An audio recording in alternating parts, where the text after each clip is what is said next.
Spiritual TV. आओ एक दूसरे को प्रेरित करें। एक समय बृहस्पति जी ब्रह्मा जी से बोले, हे ब्राह्मण श्रेष्ठ, चैत्र व अश्वनी मास के शुक्ल पक्ष में नवरात्र का व्रत और उत्सव क्यों किया जाता है? इस व्रत का क्या फल है? इसे किस प्रकार करना उचित है? पहले इस व्रत को किसने किया, सुविस्तार से कहिए। बृहस्पति जी का ऐसा प्रश्न सुन ब्रह्मा जी ने कहा, हे बृहस्पति, प्राणियों के हित की इच्छा से तुमने बहुत अच्छा प्रश्न किया है। जो मनुष्य मनोरथ पूर्ण करने वाली दुर्गा, महादेव, सूर्य और नारायण का ध्यान करते हैं, वे मनुष्य धन्य है। ये नवरात्र व्रत संपूर्ण कामनाओं को पूर्ण करने वाला है। इसके करने से पुत्र की कामना वाले को पुत्र, धन की लालसा वाले को धन, विद्या की चाहना वाले को विद्या और सुख की इच्छा वाले को सुख मिलता है। इस व्रत को करने से रोगी मनुष्य का रोग दूर हो जाता है, मनुष्य की संपूर्ण विपत्तियां दूर हो जाती हैं और घर में समृद्धि की वृद्धि होती है। बांझ को पुत्र प्राप्त होता है, समस्त पापों से छुटकारा मिल जाता है और मन का मनोरथ सिद्ध होता है। जो मनुष्य इस नवरात्र व्रत को नहीं करता, वो अनेक दुखों को भोगता है और कष्ट व रोग से पीड़ित होता है। उसकी संतान नहीं होती और धन धान्य से रहित हो, भूख और प्यास से व्याकुल घूमता फिरता है तथा संज्ञाहीन हो जाता है।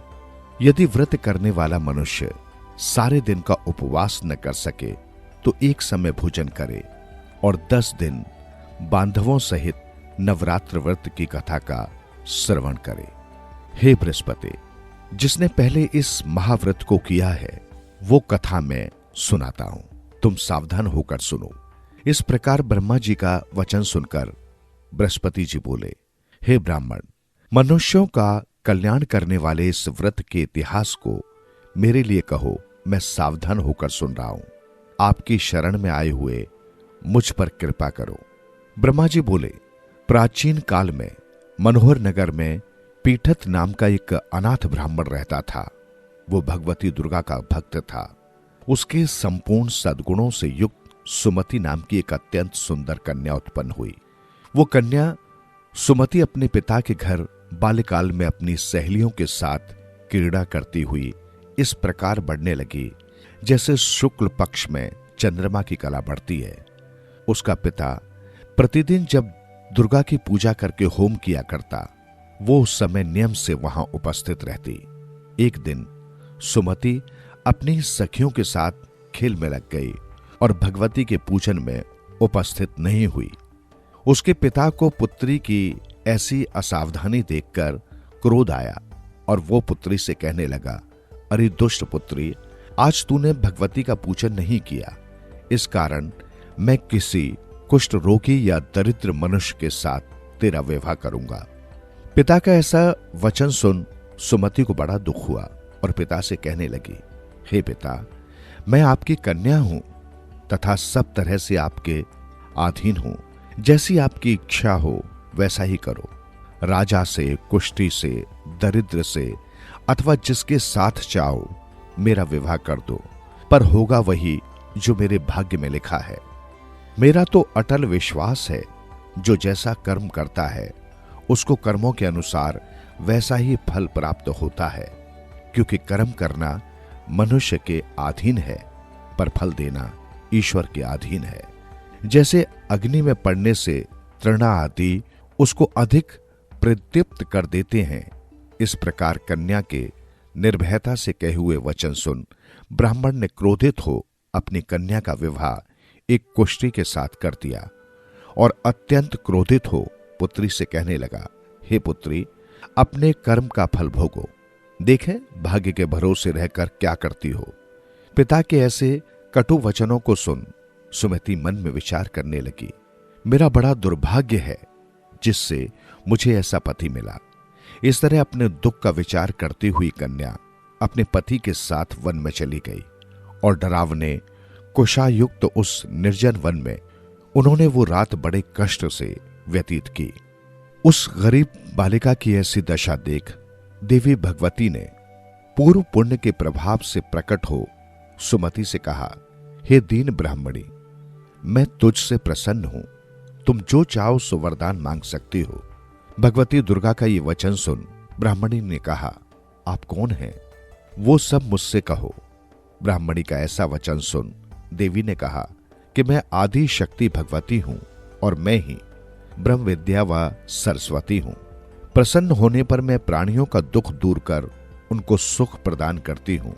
हे ब्राह्मणी, मैं तुझ पर तेरे पूर्व जन्म के पुण्य का प्रभाव से प्रसन्न हूं। तुम्हारे पूर्व जन्म का वृत्तांत सुनाती हूं, सुनो। तू पूर्व जन्म में भील की स्त्री थी और अति पतिव्रता थी। एक दिन तेरे पति निषाद ने चोरी की। चोरी करने के कारण तुम दोनों को सिपाहियों ने पकड़ लिया और ले जाकर जेल खाने में कैद कर दिया। उन लोगों ने तुझको और तेरे पति को भोजन भी नहीं दिया। इस प्रकार नवरात्र के दिनों में तुमने न तो कुछ खाया और न जल ही पिया। इस प्रकार 9 दिन तक नवरात्र का व्रत हो गया। हे ब्राह्मणी, उन दिनों मैं जो व्रत हुआ, इस व्रत के प्रभाव से प्रसन्न होकर मैं तुझे मनोवांछित वर देती हूं। तुम्हारी जो इच्छा हो सो मांगो।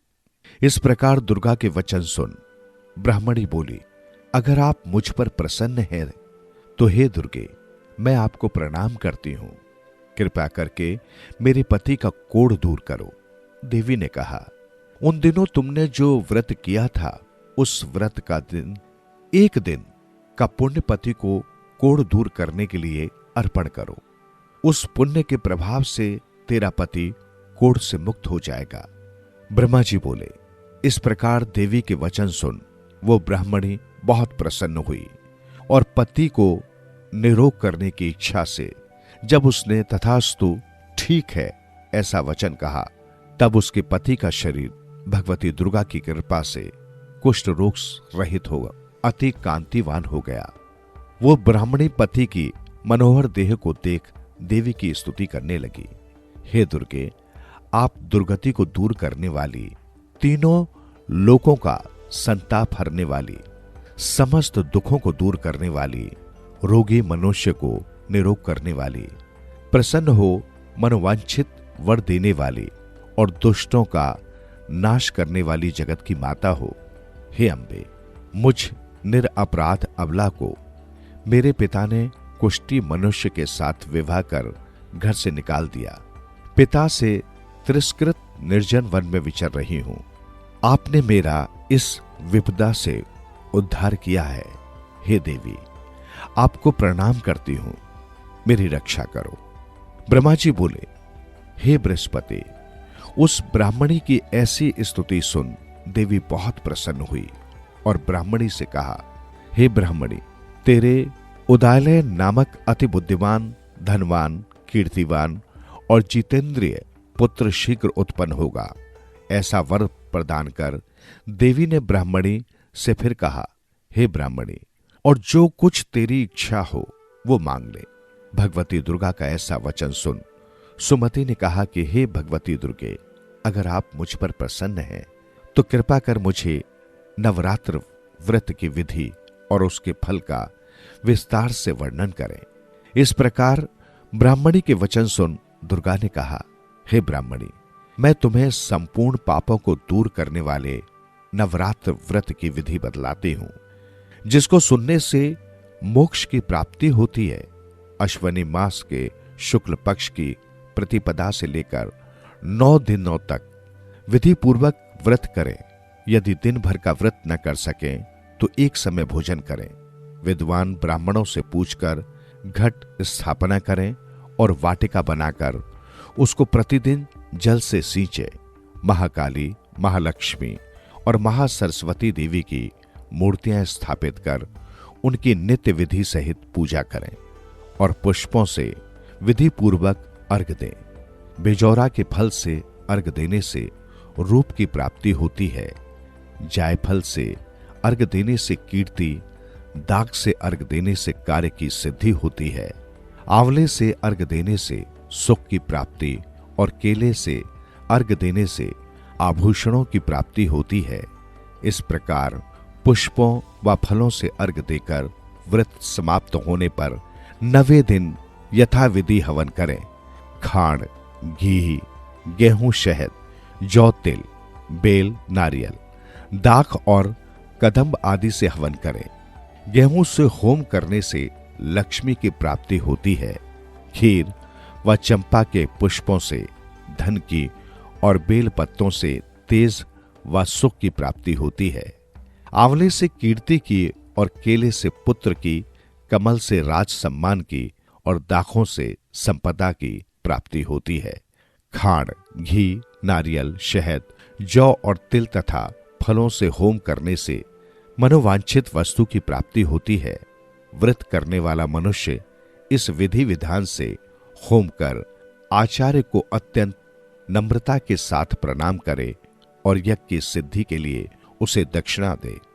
इस प्रकार बताई हुई विधि के अनुसार जो व्यक्ति व्रत करता है उसके सब मनोरथ सिद्ध होते हैं, इसमें तनिक भी संदेह नहीं है।